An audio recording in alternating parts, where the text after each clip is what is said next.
أشرقت نفسي بنور من فؤادي حينما علی بھائی، اگر آپ نے مجھ سے کچھ پوچھنا ہے تو آپ پوچھ لیں، اس کے بعد میں چلتا ہوں۔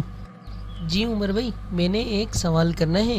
میرے بہت سارے دوست ابھی بھی یہی کہتے ہیں کہ جہاد کے لیے ضروری ہے کہ مسلمانوں کے پاس لوگوں کی تعداد زیادہ ہو، اسلحہ زیادہ ہو، یا کم از کم دشمن کے برابر کا تو ہو، ورنہ تو اتنی کمزوری کی حالت میں جنگ کریں گے تو خودکشی جیسا ہوگا، اور خودکشی تو حرام ہے، اس کی شریعت اجازت نہیں دیتی۔ تو اس بارے میں آپ کیا کہتے ہیں؟ دیکھیں علی بھائی، میں آپ کو سمجھاتا ہوں، مسلمانوں کا سب سے بڑا ہتھیار تو اخلاص، صبر اور ایمانی طاقت ہوتی ہے، اور جہاد کا اصل مدار بھی اللہ پر اعتماد ہی ہے۔ جب مسلمان خالص اللہ کی ذات پہ بھروسہ کر کے میدان میں آ جاتا ہے اور اپنے آپ کو اللہ کے حوالے کرتا ہے اور کہتا ہے، اے اللہ، جو میرے بس میں تھا میں نے کر لیا، آگے دشمنوں پہ غالب کرنا تو آپ کا کام ہے، تو اللہ تعالیٰ قرآن میں فرماتے ہیں، پھر آسمان سے فرشتے اترتے ہیں اور مسلمانوں کے دلوں کو مضبوط کر دیا جاتا ہے، اور کافروں کے دلوں میں رعب ڈال دیا جاتا ہے، اور مسلمانوں کی تھوڑی تعداد زیادہ کر کے اللہ کافروں کو دکھاتا ہے۔ علی بھائی، پھر پتھر گولیوں کا کام کرتی ہے، جیسے داؤد علیہ السلام کے ساتھ ہوا کہ حضرت داؤد علیہ السلام نے جالوت کو پتھر مارا، اسی پتھر سے اس بڑے جرنل اور کافروں کے ایسے بادشاہ جو ہزاروں پر اکیلا پڑتا تھا، اس پتھر سے اس کا کام تمام ہو گیا۔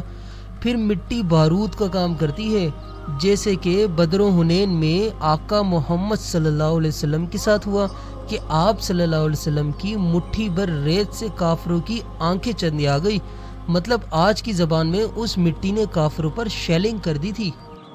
اور علی بھائی، درخت کی ٹہنیاں تلواریں بن جاتی ہیں، جیسے غزوہ بدر میں حضرت عکاشہ رضی اللہ تعالیٰ عنہ کے ساتھ ہوا کہ نبی صلی اللہ علیہ وسلم نے حضرت عکاشہ رضی اللہ تعالیٰ عنہ کو درخت کی ٹہنی پکڑائی، وہ ان کے ہاتھ میں جاتے ہی تلوار بن گئی، اور اللہ کے حکم سے کبھی مجاہد کی ایک آواز سے درندے جنگلوں کو خالی کر دیتے تھے، جیسے حضرت سفینہ رضی اللہ تعالیٰ عنہ کی آواز پر افریقہ کے جنگلات کو درندے خالی کر رہے تھے کہ جنگل میں محمد صلی اللہ علیہ وسلم کے غلاموں نے رات گزارنی ہے۔ علی بھائی، یہی اللہ پہ توکل اور اخلاص ایک ایسا ہتھیار ہے کہ جس کی وجہ سے مسلمان ہمیشہ غالب رہتا ہے، اور یہ اللہ مدد کے واقعات صرف نبی یا صحابہ کرام کے ساتھ نہیں، بلکہ آج بھی مجاہدین کا یہی اخلاص ان کے لیے کامیابیوں کی راہیں کھول رہا ہے۔ ظاہری سامان اور اسلحہ دیکھو اور ان کی کامیابیاں دیکھو۔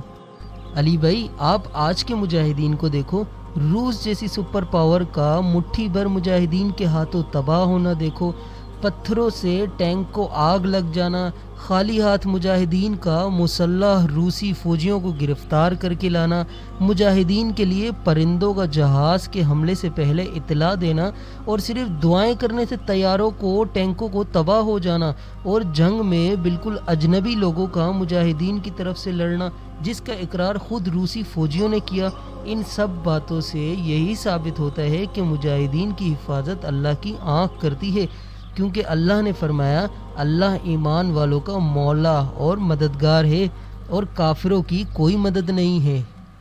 اور علی بھائی، اگر یہ اصول مان بھی لیا جائے کہ مسلمانوں کی تعداد کم ہونا خودکشی ہے، تو اس سے تو اسلام کی ساری تاریخ ہی داغدار ہو جائے گی، کیونکہ اکثر جنگوں میں کفار ہی زیادہ وسائل والے تھے۔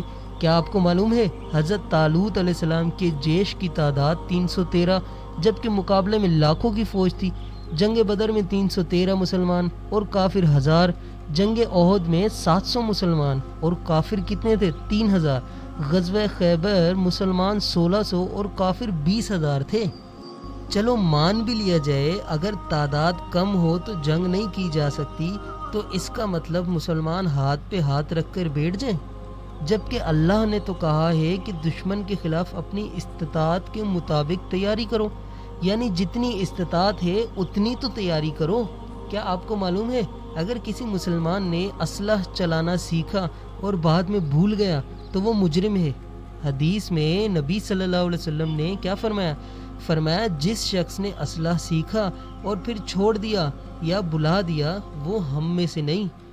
دیکھو اللہ نے منافقوں کے لیے کیا فرمایا، اگر یہ لوگ جہاد کرنا چاہتے تو جہاد کی تیاری بھی کرتے، صرف بہانے اور عذر نہ بناتے۔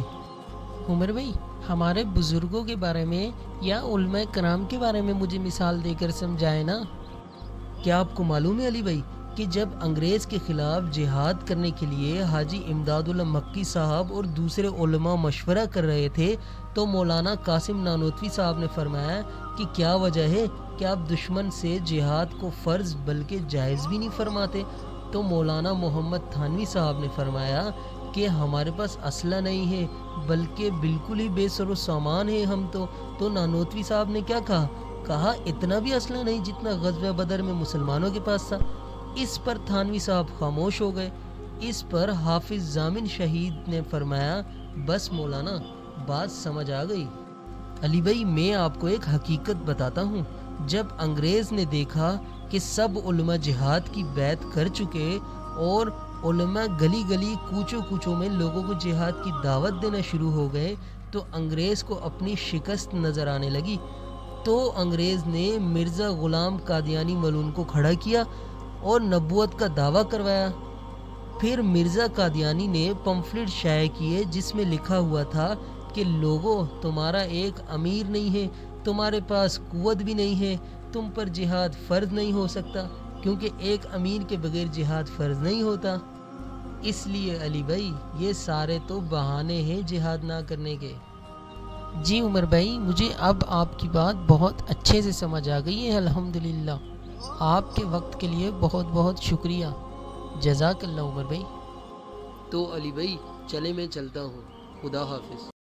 یقین کی راہ پہ چل پڑے، انہیں منزلوں نے پناہ دی، جنہیں وسوسوں نے ڈرا دیا، وہ قدم قدم پر بہک گئے۔